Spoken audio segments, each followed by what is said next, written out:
Hi friends, welcome back. तो आज का हमारा वीडियो है लद्दाख में इंडियन आर्मी के साथ बदतमीजी करने वाली जेन जी को पत्रकार ने बुरी तरह से धो डाला। इंटरेस्टिंग। तो चलते हैं, शुरू करते हैं। नमस्कार, स्वागत है आप सभी का। आप देख रहे हैं एनएमएफ न्यूज। आपके साथ मैं हूं नमता चौधरी। एक बड़ी दिलचस्प खबर पर आज चर्चा करने जा रही है, लेकिन उससे पहले ये वीडियो देख लीजिए। आप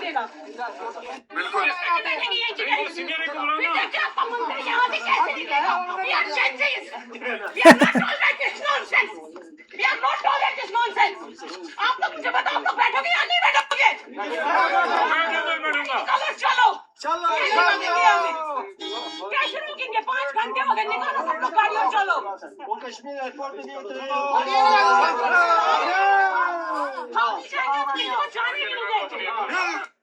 हम लोग पैसे देके घूमने आते हैं या फिर ये सब टॉलरेट करने आते हैं? ताला लगा दिया इन्होंने। कश्मीरियों के साथ तो करते हैं, अब बाहर के टूरिस्टों के साथ भी कर रहे हैं। देखिए, मैंने पूरा वीडियो नहीं देखा, पर ये कहूँगा अगर कोई दिक्कत है किसी को, वो जेन्युइन है तो बात सही है। पर ये बोलना we are Gen Zs, that is not okay. There is no such concept as we are Gen Zs. ऐसा कुछ नहीं है। प्रॉब्लम है तो उसके बारे में बोलो। किसी ताला लगा दिया, फिर अपना नाम भी नहीं बताया और वहां चले गए। ये देखो, यहाँ पे कोई भी जवाबदारी के लिए कोई नहीं बैठा है यहाँ पर ताला लगा। 7-8 सेकंड का ये वीडियो है और है तो ये ज्यादा मिनट का वीडियो, लेकिन सबसे स्पार्किंग पार्ट इसका यही था कि वी आर जेनजीज, मतलब हम जेनजीज हैं और we are not tolerate this. ये जो सारी चीजें हो रही है, we are not tolerate. But nobody will tolerate anything wrong. So ये नहीं बोल सकते कि वी आर जेनजीज, ये बोलो कि we are good human beings. हम टॉलरेट नहीं करेंगे। जेनजी का मतलब क्या है? तो आपको क्या लग रहा है जेन एक्स टॉलरेट कर लेगा, जेन वाई टॉलरेट कर लेगा? Nobody will tolerate. इंग्लिश पर भी मजाक उड़ रहा है और जेनजी है ये। इंग्लिश में तो मजाक उड़ रहा है because you didn't know how to speak English. तो मत बोलिए ना इंग्लिश। जब आपको अंग्रेजी नहीं आती, जस्ट स्टिक विद द भाषा जो आपको आती है। दिक्कत वाली बात क्या है? इस पर भी मजाक उड़ रहा है और सबसे ज्यादा सवाल इस बात पर उठ रहे हैं कि आप जेनजी हो, मिलेनियल हो या आप कुछ भी हो। करेक्ट। वहां पर आर्मी कोई अगर एक्शन ले रही है तो पहले उस सिचुएशन को समझ तो लो। ये कश्मीरियों के साथ भी ऐसा ही करते हैं, ये हमारे साथ भी ऐसा ही कर रहे हैं। आज इसी पर चर्चा करेंगे। पंकज जी, ये धमकी थी क्या कि मैं जेनजी हूँ? हंसने वाली बात थी। Doesn't matter. जेन एक्स होता तो क्या होता, जेन वाई होता तो क्या होता? चुप बैठता। It's crazy. सबसे पहले बात तो बहन, आप जेनजी नहीं हो, आप डबल जेनजी हो। और मैं बहुत सीरियसली बोल रहा हूँ, या फिर ए टू जेड जी हो। देखिए, मैं तो बिलीव नहीं करता इस डबल सिंगल में। I don't believe in double single. मैं सीधा किसी के भी लुक्स पे मैं कभी कमेंट नहीं करता, because that is not the way. लोगों के कैरेक्टर पे कमेंट करिए, अगर बुरा कार्य करते हैं तो बोलिए बुरा कार्य किया है, मगर किसी के लुक्स पे मैं नहीं बोलता। बहन को ये नहीं पता कि आप फ्रंटल पोस्ट पे खड़े हो। लेह लद्दाख सेंसिटिव एरिया है, आपका अधिकार है, उनकी जिम्मेदारी है। और वो एक कर्नल रैंक का आदमी, एक कर्नल साहब हैं, वो कह रहे हैं कि मौसम खराब है, अभी आप नहीं जा सकते। आप उस विजुअल में देख सकते हैं कि चारों तरफ बारिश हो रही है। बारिश में पहाड़ी इलाकों में आपके जीवन की सुरक्षा उनकी जिम्मेदारी है। और आप कह रहे हो कि हम पैसा खर्च करके आए हैं। रख पैसा अपने पति का या बाप का पैसा होगा अपने घर। कल तुम्हारे जैसे ही डबल जेनजी ने यही जो घाटी थी जहां पे ये पहला हमला हुआ था, नहीं माना था कि गैसर में ऊपर नहीं जाना है। तुम कौन होते हो आर्मी वाले रोकने वाले? चले गए, मारे गए, और सारा देश उन्हीं आर्मी वालों को कह रहा था कि सिक्योरिटी क्या कर रही थी। दूसरी बात कि आप जिस तरह से बदतमीजी से बात कर रही हो ना, जो जवान खड़े हैं वो भी जेनजी हैं।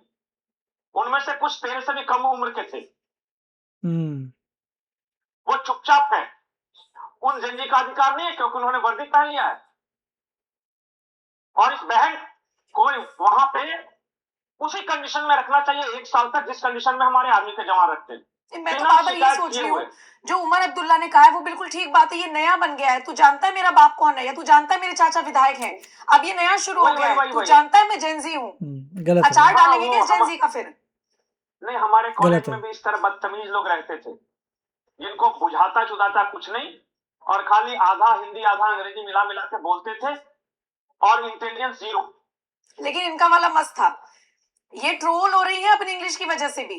ऑन अ सीरियस नोट तो हम बात करेंगे ही, लेकिन इनकी इंग्लिश की भी धज्जियां उड़ रही हैं। मत बोलो, इन लोग कहने मत बोलो इन इंग्लिश है लोगों यार। को कुछ नहीं आता है। ये आधी जिंदगी बाप के पैसे के बदौलत, और बाकी उसी बाप ने कोई खरीद दिया होता है, पैसे वाला पति की बदौलत इनकी जिंदगी गुजरती है। और इनको लगता है कि इन्होंने अपनी लाइफ में बहुत सारे अचीवमेंट्स कर लिए। कर और लो। ये कौन से सिंड्रोम से पीड़ित है मैं आपको बताता हूँ। ये अपने स्टेटमेंट में कह रही है, पहले कश्मीरियों को उसी तरह बंधक बनाया, अब हम बाहर वालों को बना रहे। तो कश्मीर को लेकर इनको लगता है कश्मीर को बंधक बना के रखा है भारत। सेना ने, तो इसकी ये आइडियोलॉजी। सेना हाँ, ने, सेना मतलब क्या, भारत ही हुआ ना। हमारी सेना मतलब हम भारत, ये है वो। तो ये उस मेंटलिटी के लोग हैं जो गलत ये बात है, मानते हैं कि कश्मीर पे कब्जा है। नहीं कब्जा। आर यू एक तो किडिंग वो मी? बात, जबकि कश्मीर का मुख्यमंत्री है या कश्मीर के लोग जिस वक्त ये बकवास कर रही थी, उसी वक्त पहलगाम में स्टेडियम में क्रिकेट मैच का आयोजन भी हो रहा था और लोग जश्न मना रहे थे कश्मीरी कि हमारे यहां भी फ्लड लाइट्स में क्रिकेट मैच हो रहा है। पर इन गधों को ये नहीं पता कि इस देश में क्या क्या फेस करना पड़ता है चलाने के लिए, क्योंकि हमने तुम जैसे नालायक पाल के रखे हैं डबल डी के लिए। वो आर्मी वाला अगर बोल देता कि ठीक है मैडम तुम जाओ, और गिर जाती आगे जाके घाटी में, तो इसी वक्त के परिवार वाले सब जाने चिल्लाते हैं कि सिक्योरिटी फोर्सेस क्या कर रही है। ट्रू ट्रू या ये है इस देश की परिस्थिति। जेएनजी न हो गया, सुरखाब के पर लग गए। करेक्ट। एक नया चलन चला है देश में, हर आड़ा तिरछा उल्टा सीधा हर कोई बोलता है कि मैं जेएनजी हूँ। कोई बात नहीं। जेएनजी तो अरे क्या इससे हो क्या गया? मतलब है? तो क्या हुआ? आड़ा तिरछा का क्या मतलब कर है? लिया। जेनजी अरे- कैसे डिफाइन कर रहे हैं आप? अरे तो- कुछ नहीं, जेएनजी का देखिए, सबसे पहले बात कि जेन अल्फा, जेन जेड, जेन वाई, जेन गामा, ये मैं सब जेन अमेरिका एक्स में हूँ, होते बिग थे, डील। यूरोप में होते थे। हमारे यहाँ सिर्फ बेटा होता था, बेटी होती थी, चाची होती थी, भतीजी होती थी, बुआ होती थी, ये होता था। ये एक नया लेके आए हैं। वहां क्या करते थे कि वहां क्या होता है, माँ बाप छोड़ देता था एक टाइम के बाद कि जाओ अपना देख लो तुम, और वो बाप 4 और शादियां करे और वो माँ वो 20 और शादियां करके बैठी। तो वहां क्या होता है कि जनरेशनल गैप ऐसा है ना, कोई इमोशनल क्वोशेंट नहीं होता वहां पे।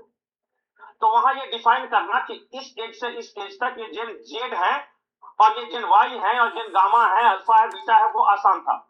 हमारे यहाँ ऐसा नहीं है। हमारे यहाँ बाप अंतिम समय तक जिम्मेदारी निभाता है। जब हाथ कांपने लगते हैं ना, जुबान लड़खड़ाने लगती है, तभी वो कहता है, माँ बोलती है कि मेरे बेटे ने खाना खाया होगा कि नहीं खाया होगा। देखिए अच्छा वीडियो था, मगर जेन एक्स वगैरह ये सब जी ये होता है डेट ऑफ बर्थ के हिसाब से जनरेशन है और कुछ नहीं है। इसमें यही है कि आप डेट ऑफ बर्थ देखते हैं और डेट ऑफ बर्थ के हिसाब से मैप करते हैं कि between this year to this year Gen X है, इस ईयर से जेन वाई है, मिलेनियल्स, उसके बाद जो है जेन जी है। तो ये पूरी चीज़ें जो है ये से डेट ऑफ बर्थ से हैं। That's all. That talking about generation जो यंगस्टर थी एक ज़माने में, फिर दूसरे लोग आए, तीसरे लोग आए, दैट्स ऑल देयर इज़। पर ये कहना मैं जेन जी इज़ नॉट ओके, क्योंकि जो चीज़ आपको नहीं पसंद मोस्ट लाइकली किसी को भी पसंद नहीं होगी। That was one mistake. दूसरा, अंग्रेजी नहीं आती तो प्रयोग इंग्लिश का मत करो। दूसरी बात यह है, आर्मी शायद ये समझा रही थी इनको कि वहाँ वेदर ख़राब है, सेफ़ नहीं है ऊपर जाना, इसीलिए सारा ट्रैफिक रोक रखा था। दिस अ रीज़न, इसीलिए उन्होंने ट्रैफिक रोक रखा है, नहीं अलाउड है वहाँ पे, खतरा है। मगर ये लेडी चिल्ला रही है कि जेन जी है, यहाँ तक आ गए, पैसा लेके आ गए, तो कैसे नहीं जाने दे रहे। तो चिल्लाना बहुत गलत। आर्मी को फ़र्क नहीं पड़ेगा, आर्मी नहीं हटेगी। जो डिसीजन है, तभी तो उसे आर्मी बोलते हैं। That is what military is. जो ऊपर से कमांड आ रही है वो कमांड आ रही है, ये पुलिस नहीं है, आर्मी। अगर पुलिस भी सीआरपीएफ की है तो वो भी एग्जैक्टली उसी हिसाब से काम करेगी। सभी लोगों को एक बोला है, ये ऑर्डर है, they have to follow the order. या कुछ नहीं होता, नो पॉलिटिक्स, नथिंग। तो उन्होंने बंद कर रखा है। और एग्जाम्पल भी उन्होंने बहुत अच्छा दिया था कि अगर मान लीजिए ओके कर देते और आगे जाके किसी की दुर्घटना हो जाती तो सब बोलते सिक्योरिटी कहाँ, सिक्योरिटी ना है, फिर क्या होता। तो ऐसा नहीं करेंगे, जो रूल है वो होगा। मगर अगर वो लड़की चिल्ला रही है इसी बात पे कि बंद किया हुआ है, then it is not okay. अगर कोई नेग्लिजेंस हो रहा है तो बात अलग है, अगर कोई नज़र आ रहा है कि ठीक तरह नहीं चल रही, बात अलग है। बट अगर सिर्फ आप बात कर रहे हैं कि बंद किया हुआ है, दैट इज़ नॉट ओके। और इस तरह से बोलना जेन जी हूँ, उससे फ़र्क नहीं पड़ता हूँ जेन जी हो नहीं हो, so what, all generations are equally important. मेरा तो ये सोचना है। आप बताइए इसके बारे में आपके क्या विचार हैं। मिलेंगे अगले वीडियो में। Take care, bye bye.